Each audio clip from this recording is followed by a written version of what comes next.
데뷔 42년 차. 개그계의 큰언니 이성미 씨 모시겠습니다.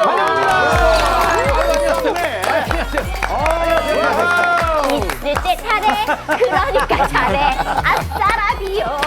몸 안에 시한폭탄 같은 존재인 바로 혹입니다. 더 충격받은 게 제가 저희 엄마가 저 12살 때 자궁암으로 돌아가셨어요. 근데 제가 그 아이고야. 판정을 받았을 때가 12살, 저희 딸이 12살이었거든요. 그게 중요한 것 같아요. 그러니까 맞아. 내가 어차피 아픈 건데 그거를 이고지고 있을 필요는 없잖아요. 맞아, 스트레스게 더 받아. 네, 맞아요. 네. 네. 그렇다면 과연 이성미 씨를 괴롭게 한 혹들의 정체 무엇일지, 몸이 보낸 위험 신호 무엇이었을지 지금부터 이성미 씨의 과거로 돌아가 보겠습니다. 아니, 저 당시에 어떤 혹이 생겼던 건가요? 바로 갑상선 혹입니다. 갑상선 네. 피로는 이제 누구나 느끼는 현상이잖아요. 그런데 이제 위험한 피로가 따로 있습니다.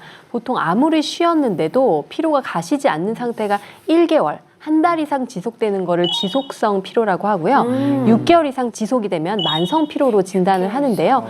질병이 보내는 이 전조 증상, 위험 신호일 가능성이 매우 높기 때문입니다. 맞아요. 저도 그 당시에는 아무리 쉬어도 피곤하고 쉬었는데도 또 피곤해.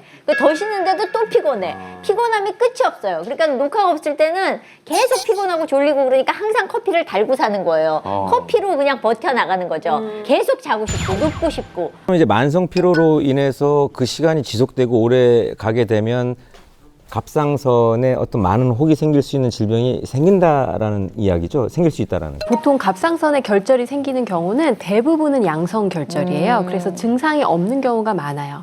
근데 갑상선 염증이 생겨서 결절이 생기는 경우가 있거든요. 이런 경우는 갑상선에 기능 이상이 오면서 기능 저하증이나 항진증이 동반되는데 이게 둘 다 심한 만성 피로를 유발을 할 수가 있거든요. 그래서 이제 숙면을 취하지 못했거나 이제 많은 스트레스를 받을 때 이제 만성 피로의 원인이 될 수 있고요. 한 달 이상 이제 많이 피곤하고 입맛이 없고 이런 증상이 이제 동시에 나타나면 갑상선 기능이 떨어졌는지를 좀 확인을 해봐야 돼요. 왜냐하면 갑상선 기능의 가장 중요한 게 신진대사를 조절하거든요. 그러니까 에너지가 충분히 안 만들어지니까 몸이 계속 피곤해지는 거거든요.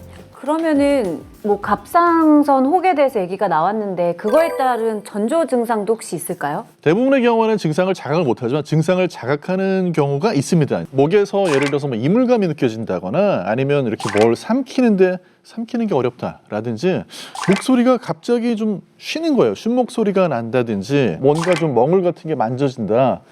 이럴 때는 이제 얼른 병의원에 가셔가지고 이게 뭔가 하는 거를 조금 이렇게 진단 받아보시는 게 아주 중요합니다. 그런데 저는 궁금한 게 당시 이성미 씨가 갑상선 혹이 8개나 발견됐다고 했잖아요. 네. 그럼 제거 수술을 하셨어요? 아니요. 예? 이게 크지도 않고 그대로 다행히 암으로 발전되지 않는 양성 결절이래요. 그래서 수술 안 하고 그냥 지켜보면 된다. 그래서 추적 관찰하고 있고요.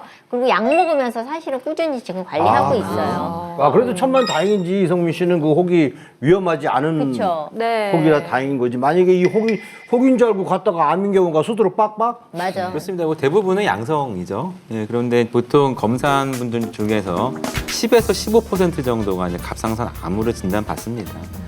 또 이 갑상선 암은요, 남성에 비해서 여성분들이 5배 정도 발병 빈도가 높은 것으로 알려져 있습니다.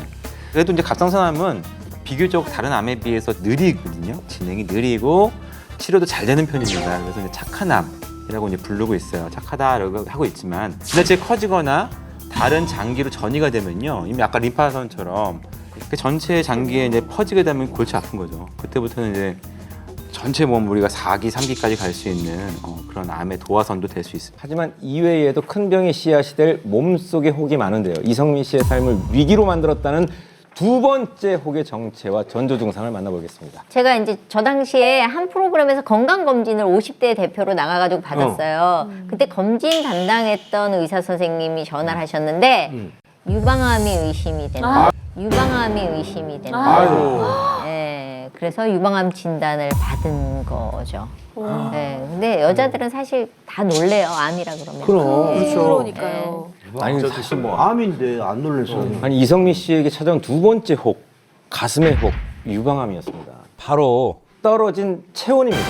네, 체온. 자, 저때 당시 다른 징후 없고 딱 몸만 차가웠던 거죠. 그렇죠. 사실 저는 암이라고 생각지도 못하고 있었어요. 워낙 추위를 많이 타고 암을 의심하는 날 뭐 전조 증상 이런 거 하나도 몰랐었고 저 때 이제 면역력이 바닥났다고 생각들 만큼 막 그 사람 기분 나쁘게 추운 거 있잖아요. 네. 그리고 감기도 자주 걸리고. 암의 전조 증상으로 체온이 낮아지기도 하나요? 암과 체온은 깊은 관계가 있거든요. 암 진단을 받았을 때 많은 수의 환자분들이 정상 체온보다 낮은 35도 대를 유지하고 있는 경우가 굉장히 많습니다. 그 이유는요, 암세포에서 네옵트린이라는 독성을 많이 분비하거든요. 그게 이제 교감신경을 교란을 하기 때문에 체온을 낮추는 것으로 알려져 있습니다.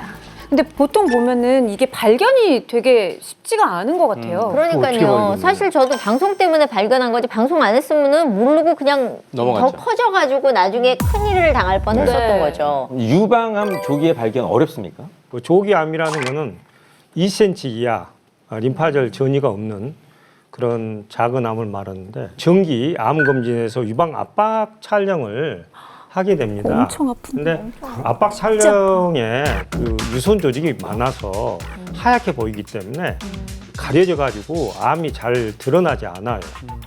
그래서 이제 초음파 검사를 보안 병행하게 됩니다. 그러면은 되게 5mm 정도 그런 작은 매우 작은 유방암도 조기에 발견할 수 있습니다. 혹시 유방암 이런 건 좀 꼭 유의해서 봐라 할 만한 전조 증상이 있을까요? 뭐 딱딱한 혹이 이제 제일 중요하지 않나요? 네. 혹을 만지는 방법은 누운 상태에서 가슴 안쪽부터 이렇게 돌아가면서 꼼꼼하게 만져보시면 굉장히 잘 느껴지고요.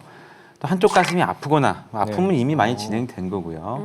심한 경우는 어떤 분들은 이미 림프절까지 전이가 돼서 어깨가 아프다면서 오신 분들이 맞아. 유방암인 경우가 이제 종종 있습니다.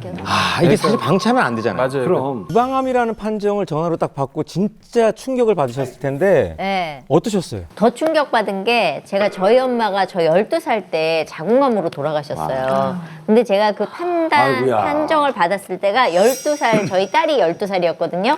그 유방암이라고 딱 그러니까 그게 오버랩이 되면서 그게 참 희한한 느낌이 들더라고요. 그러니까 내가 이렇게 해서 여기서 끝나는 거 아니야? 나 12살 때 엄마 없었을 때 힘들었던 그 세월들이 막 스쳐 지나가면서 애들도 그렇게 살면 안 되는데 막 이런 마음이 들더라고요.